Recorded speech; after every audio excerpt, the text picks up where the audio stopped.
حضرت ابو بکر صدیق رضی اللہ، ذرا زندگی دیکھو. کہتے ہیں جس دن کلمہ پڑھا 40,000 دینار تھے، اور کلمہ پڑھے ابھی مجھے چند مہینے گزرے تھے، سارے مصطفیٰ کے قدموں پہ قربان کر دی. پھر مال کمایا، پھر 4,000 دینار تھے. 4,000 جس دن ہجرت کے لیے نکلا 4,000 تھے. انہیں بھی پتا تھا 2.5% دینا چاہیے. ان کی بھی بیٹیاں تھیں، جوان بھی تھی، چھوٹی بھی تھی، ان کے بھی بچے تھے، لیکن دین کو ضرورت ہے. میرے رسول پاک صلی اللہ علیہ وسلم کے دین کو حاجت ہے. تو فرماتے ہیں اشرفیاں تھیں میرے گھر میں، پیسے تھے، درہم تھے، دینار تھے. میرے والد بوڑھے تھے، ان کو خیال تھا کہ ابو بکر ساری دولت نہ لے جائیں. تو حضرت اسماء بنت ابی بکر سے جناب ابو بکر صدیق نے کہا کہ اس طرح کرنا، ایک گڑا چھوٹا سا تھا، گڑا ٹویا، اس میں پیسے ہوتے تھے. فرمایا اس میں روڑے رکھ دینا، اوپر ٹاٹ ڈال دینا، والد نابینا ہے، اگر پوچھے نا پیسے تو ان کا وہاں ہاتھ لگا دینا، انہیں پتہ چلے ابو بکر سارا مال لے کے نہیں گیا. فرماتے میں ہجرت پہ جانے لگا تو 4,000 سارے لے گیا. سارا مال لیا، یا 2.5% کے لیے رٹا پڑا ہوا ہے. 2.5% کے لیے لوگ بحث کر رہے ہیں، 2.5% کے لیے دلائل چاہیے. کئی مفتیان کرام سے پوچھیں گے، پھر پروگرام بنائیں گے دینا ہے کہ نہیں دینا. اور جس دن تبوک کے لیے میرے مصطفیٰ کریم نے اعلان کیا، جناب صدیق اکبر فرماتے ہیں شے کوئی نہیں تھی، غربت کے دن تھے، کمزوریاں تھی، مال اس دن کاروباری حالات کم تھے. یہاں لوگوں کا کاروبار جب ڈاؤن ہوتا ہے تو سب سے پہلے مسجد کا 200 بند کرتے ہیں، سب سے پہلے مدرسے کا بند کرتے ہیں، سب سے پہلے خواہش کرتے ہیں کہ وہ جو غریب کو جاتا ہے نا اس کو بند کرو، یہ زیادہ نقصان دے رہا ہے. حضرت ابو بکر صدیق رضی اللہ تعالیٰ عنہ فرماتے ہیں حالات خراب تھے، جیب دیکھی تو اتنے پیسے ہی نہیں تھے کہ مصطفیٰ کریم کو پیش کر سکوں. تو پھر کیا کیا؟ امام جمال الدین سیوطی کہتے ہیں ابو بکر صدیق نے نا گھر کے اندر کپڑا بچھایا، اور پھر صدیق اکبر نے کیا کیا کہ توا بھی رکھا، برتن بھی رکھے، اس پہ چولہا بھی رکھا. ابو بکر صدیق نے اس کے اوپر گھر والوں سے کہا کہ ایک جوڑا پہن لو، ادھر دیکھو میری طرف، ایک جوڑا پہن لو، اور باقی نا سارے جوڑے بھی یہاں رکھو. اور پھر جب لوگ بچوں نے دیکھا نا کہ ابا تو کپڑے بھی رکھوا رہا ہے، کیا بنے گا؟ فرمایا تمہیں تو ایک جوڑے کی اجازت دے رہا ہوں نا، ذرا میری طرف دیکھو. خود اندر گئے تو ٹاٹ کا لباس پہن کے کپڑے بھی اتار کے رکھ دی، کپڑے بھی اتار کے زمین اسی میں رکھے، سارا کچھ باندھا. لباس ٹاٹ کا تن تندور تے ہڈا دا بالن تے اسی ہاواں نال تپایا، کپ مکیاں پیڑے کیتے، اتوں عشق پلے تھل لایا، تن دا سالن من دی ہانڈی لون صبر دا پایا. غلام فریدا وے میں ساری تیری، تین وجہ یقین نہیں آیا. ہر چیز لپیٹ کے نا تو نبی کریم کی بارگاہ میں لے گئے، ہر چیز. میرے محبوب کا بھی انداز دیکھو، فرمایا ماں اب کہتا لے اہلے کا، گھر بھی کچھ چھوڑ کے آئے. دیکھیں ادھر دیکھیں، جب کوئی لاتا تھا تو حضور فرماتے تھے کیا لے کے آئے ہو؟ یہ کیا ہے؟ یہ پوچھا جاتا ہے کہ یہ پوچھا جاتا ہے گھر کیا ہے؟ بھئی آپ کو کسی نے کوئی تحفہ دیا تو شاپر کھول کے تحفہ دیکھیں گے یا پوچھیں گے گھر کیا ہے؟ لیکن میرے رسول پاک کے لفظ دیکھیں، فرمایا ماں اب کہتا لے اہلے کا. ابو بکر سجنا گھر کیا چھوڑ کے آئے ہو؟ تو رو پڑے، کہنے لگے یا رسول اللہ میں کوئی غریب تو نہیں، میں بڑا مالدار. اب کہتا لہم اللہ و رسول، گھر اللہ بھی چھوڑ آیا ہوں، اللہ کا رسول بھی چھوڑ آیا ہوں. حضور میں کوئی کنگال نہیں، میں مصطفیٰ والا ہوں، میں کوئی غریب نہیں، میں نبی والا ہوں، میں رب رسول کو گھر چھوڑ آیا ہوں. میرے مصطفیٰ کریم علیہ السلام فرمانے لگے تیرے پیچھے جبریل امین کھڑے، اور انہوں نے ٹاٹ کا لباس پہنا ہوا، اور تیرے آنے سے پہلے وہ آ گئے تھے. تو میں نے پوچھا جبریل یہ بوریے کا لباس؟ عرض کی یا رسول اللہ ابو بکر نے پہنا ہے تو رب کو اتنا پسند آیا سارے فرشتوں کو پہنا دیا ہے، سارے فرشتوں کو پہنا دیا، سارے فرشتوں. ذرا یہ لذت تو لے بات ہے. جب 2.5% پہ جھگڑا ہوتا ہے نا تو پھر نماز میں مزہ نہیں آتا. جب تو 2.5% پہ بھی اڑا رہتا ہے نا، پھر درود و سلام پڑھتے پڑھتے طبیعت معاذ اللہ پریشان ہوتی ہے. جب الجھے ہوئے پھر مسائل اور ہیں. پھر میرے محبوب کریم بولے میں ابو بکر رب کریم نے ایک پیغام بھی بھیجا ہے. یا رسول اللہ وہ کیا؟ فرمایا رب فرماتا ہے کہ ابو بکر سے پوچھ کے بتائیں کہ اس حال میں وہ رب سے راضی ہے کہ ناراض ہے. یہاں اقبال بولے، کہنے لگے خودی کو کر بلند اتنا، خودی کو کر، یہ وہ درجہ ہے، یہ وہ مقام ہے، خودی کو کر بلند اتنا کہ ہر تقدیر سے پہلے پھر خدا بندے سے خود پوچھے بتا تیری رضا کیا ہے. فرمایا رب پوچھتا ہے آپ راضی ہیں کہ ناراض ہیں. تو پھر ابو بکر صدیق بھی کھول کے روئے، کہا یا رسول اللہ میں کل بھی اپنے رب سے بڑا ہی راضی تھا، میں آج بھی اپنے رب سے بڑا ہی راضی ہوں. یہاں لوگ لے کے بھی نہیں راضی ہوتے، ابو بکر سارا کچھ دے کے بڑے ہی راضی ہیں.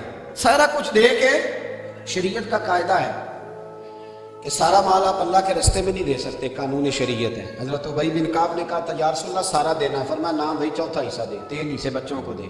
حضرت ابو لبابہ نے کہا تھا میں اس پر دلائل دے سکتا ہوں، احادیث موجود ہیں، حضور سارا مال دینا، فرمایا نہ بھائی چوتھا حصہ دے، 3 حصے بچوں کو دے۔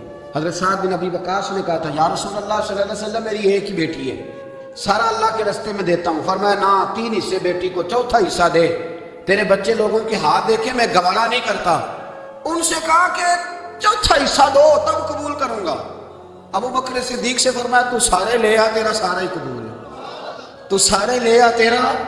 اور ایک لفظ حدیث میں ایسا ہے، آپ یقین کریں، غلام ہوں کسی فقیر کا، تو جب میں اس کو پڑھتا ہوں نا تو آپے سے بات باہر نکل جاتی ہے۔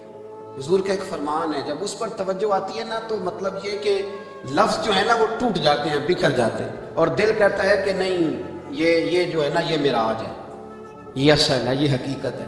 وہ ترمذی کے لفظ ہے، پر آپ یقین کریں کہ لگتا یہ ہے کہ دنیا محبت ساری سمٹ گئی اس میں۔ نبی کریم علیہ السلام فرمانے لگے مجھے کسی کے مال نے اتنا نفع ہی نہیں دیا جتنا ابو بکر صدیق کے مال نے دیا۔ اور پھر اگلے لفظ ایسے ہیں کہ روح وجد کرتی ہے۔ میرے کریم محبوب فرمانے لگے جس کا بھی مال آیا میں نے بیگانہ سمجھ کے خرچ کیا ہے، اور جب ابو بکر کا آیا ہے تو میں نے اپنا سمجھ کے خرچ کیا ہے، میں نے اپنا سمجھ کے، مجھے پتا ہے یہ شکوہ نہیں کرے گا، یہ شکایت، یعنی اس کو سارا بھی تروڑ مروڑ لوں گا تو اس کے لفظوں پر کبھی حرف۔ اور یار کچھ لوگ ہوتے ہیں، کچھ ہوتے ہیں جو 10 دیتے ہیں تو 20 جگہ بتاتے ہیں، جو کھانا کھلاتے ہیں تو ذکر کرتے ہیں، فرمایا اس کا مال میرا مال ہے، میرا، اس کو سارا توڑ کے کھا بھی جائیں گے تو یہ شکوہ نہیں کرے گا، یہ سارا میرا اپنا ہے۔ حضرت ابو بکر صدیق فوراً بول پڑے، یار اس کی حضور جب میں آپ کا ہوں تو مال بھی تو آپ کا ہی ہے، یار سن رہا جب میں نے اپنا آپ نہیں بچا کے رکھا تو پھر مال۔ حضرت ملا معین الباز کاشفی نے لکھا ہے، اچھا کئی دفعہ ایسے ہوتا ہے میں بات کوئی اور بیان کرنا چاہتا ہوں تو شروع معاملہ کسی اور طرف نکل جاتا ہے۔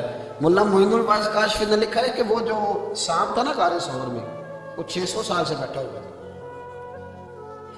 حضرت عیسیٰ علیہ السلام ایک دن پڑھ رہے تھے انجیل، تو آپ نے نبی پاک کا تذکرہ پڑھا، اس سانپ نے سن لیا، تو حضرت عیسیٰ سے کہنے لگا حضور یہ بتائیں کہ وہ نبی پاک ملیں گے کہاں؟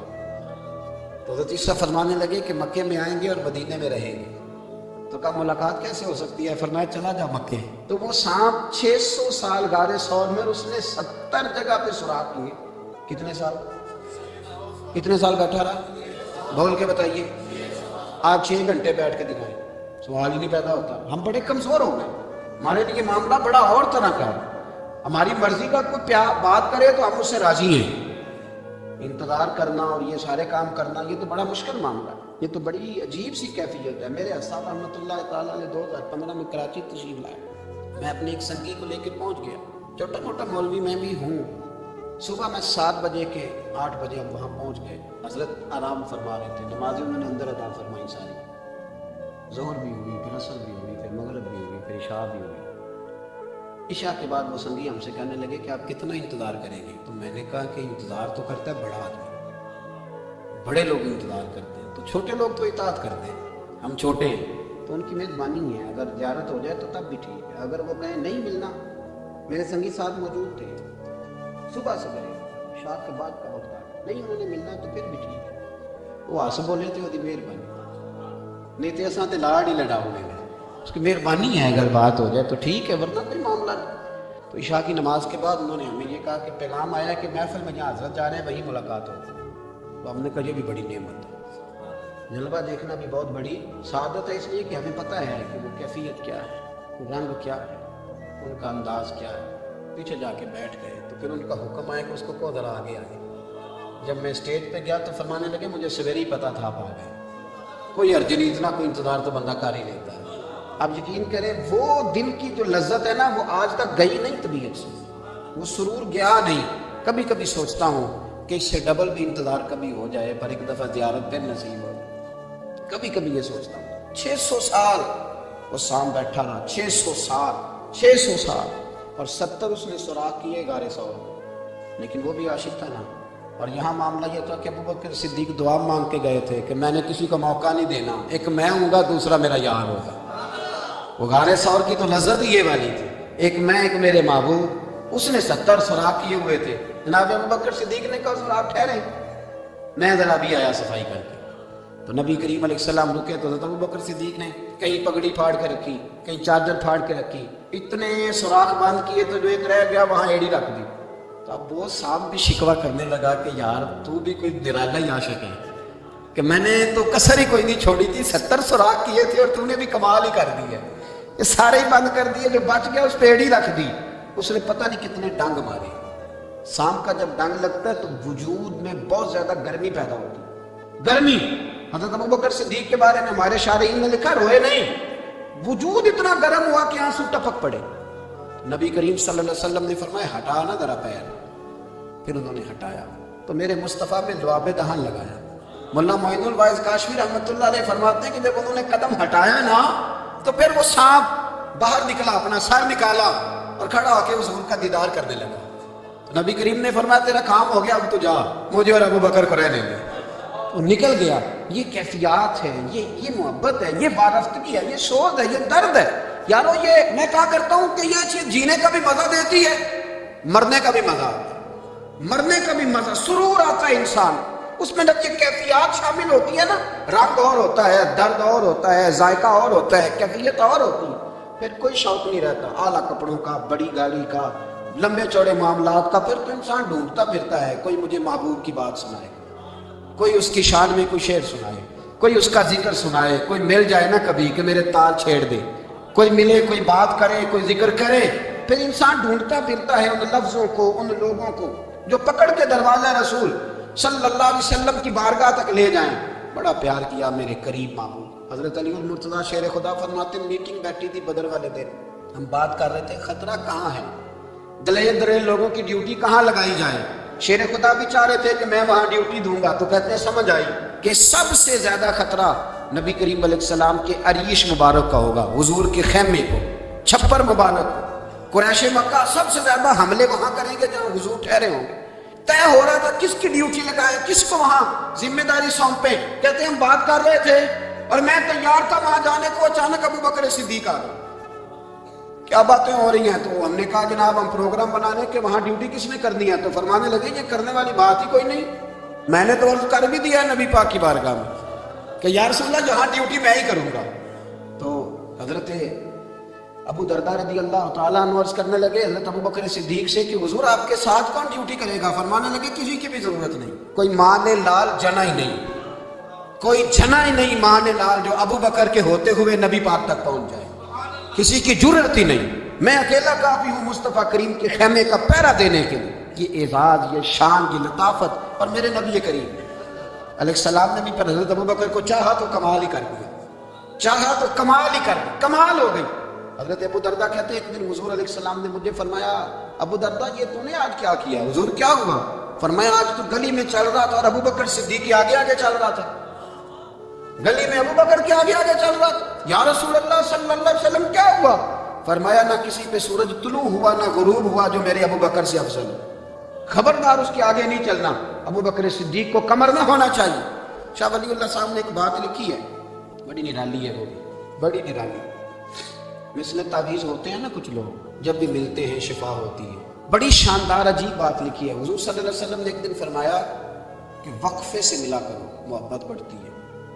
یہ حضور کا فرمان ہے، وقفے سے ملا کرو محبت بڑھتی ہے. قدر کھو دیتا ہے نا ہر روز کا آنا جانا، اور بڑی دلچسپ ہوتی ہیں بے ترتیب ملاقاتیں. تو کہا کہ وقفے سے ملا کرو. حضرت ابو ہریرہ بھی تھے، دیگر لوگ بھی تھے. حضور نے فرما دیا. حضرت ابوبکر صدیق بھی سن رہے تھے. زور کی نماز پڑھی گھر چلے گئے، عصر پڑھی تو گھر چلے گئے، مغرب پڑھی تو گھر چلے گئے. حضرت انس بن مالک رضی اللہ تعالیٰ عنہ کہتے ہیں 3 دفعہ حضور نے پوچھا ابو بکر نہیں آئے، ابو بکر نہیں آئے، ابو بکر نہیں. کہتے 3 دفعہ پوچھا تو میں پھر پہنچ گیا. میں نے کہا ابو بکر 3 دفعہ حضور نے پوچھ لیا کہ ابو بکر نہیں آئے، ابو بکر نہیں آئے. تو جناب صدیق ایک پر دوڑے حضور حکم. فرمایا کہاں تھے صبح سے؟ اور کہ یا رسول اللہ آپ نے تو فرمایا تھا وقفے سے ملا کرو محبت بڑھتی ہے. تو محبوب فرمانے لگے تمہیں تھوڑی کہا تھا، تو تمہیں تھوڑی کہا تھا، تو نہ جایا کر یار، تو رہا کر. تو رہتا ہے تو دل جمع رہتا ہے، تو یہاں موجود ہوتا ہے تو دل. اب یقین کریں کچھ لوگ ایسے ہوتے ہیں جن کے بارے میں دل کرتا ہی نہیں، بندہ خرید کے پاس رہا، ان کو خرید لے، یہ یہی رہیں گے، جائیں نہ. اس لیے کہ ان کا لب و لہجہ اور ہوتا ہے، ان کا طرز حیات اور ہوتا ہے، طرز غلامی اور ہوتا ہے، طرز فرما برداری اور ہوتا ہے، انداز اور ہوتا ہے۔ فرمایا تو نہ جایا کر، یہی رہا کر۔ اور میرے محبوب نے فرمایا ابو بکر تو صرف میرا غار میں ہی ساتھی نہیں، قیامت میں جب میں حوض کوثر تقسیم کروں گا تب بھی تو میرے پاس ہی بیٹھا ہوگا۔ قیامت کے دن حوض کوثر کی تقسیم میں بھی تو میرے ساتھ ہی ہوگا، میرے نبی کریم علیہ السلام۔ اور ایک بات اور سن لے جاتے جاتے، کچھ لوگ ساتھ بڑے رہتے ہیں پر بات کم کم مانگتے ہیں، کہتے ہیں میں جھاڑو جو دیتا ہوں آستانے، مجھے وظیفہ پڑھنے کی کیا ضرورت ہے، میں وہاں ہر وقت حاضر جو رہتا ہوں، مجھے کیا ضرورت ہے شجرہ پڑھنے کی، مجھے کیا ضرورت ہے ان کی بات سننے کی، میں وہاں رہتا جو اتنا ہی کافی ہے۔ حضرت ابوبکر صدیق نے نوکری بھی کھول کے کی اور نبی پاک کی بات بھی کھول کے مانی، کھول کے مانی، جو حضور نے کہہ دیا انہوں نے کر دیا۔ یہاں تو لوگ سوچتے ہیں نہ سمجھتے ہیں، غور کرتے ہیں، کہتے ہیں میں وہی ہوتا ہوں، میرے پر نسبت ہے، وہی کافی ہے۔ مجمع لگا صحابہ کا، نبی پاک علیہ السلام نے فرمایا ابھی آج روزہ کس نے رکھا ہے؟ سب چپ کر گئے۔ حضور نے دوبارہ پوچھا تو جناب صدیق اکبر بولے، عرض کی حضور آپ حکم نہ دیتے تو میں نہ بتاتا، یہ اللہ نے آج مجھے توفیق عطا فرمائی۔ تو حضور علیہ السلام نے فرمایا آج جنازے میں کس نے شرکت کی؟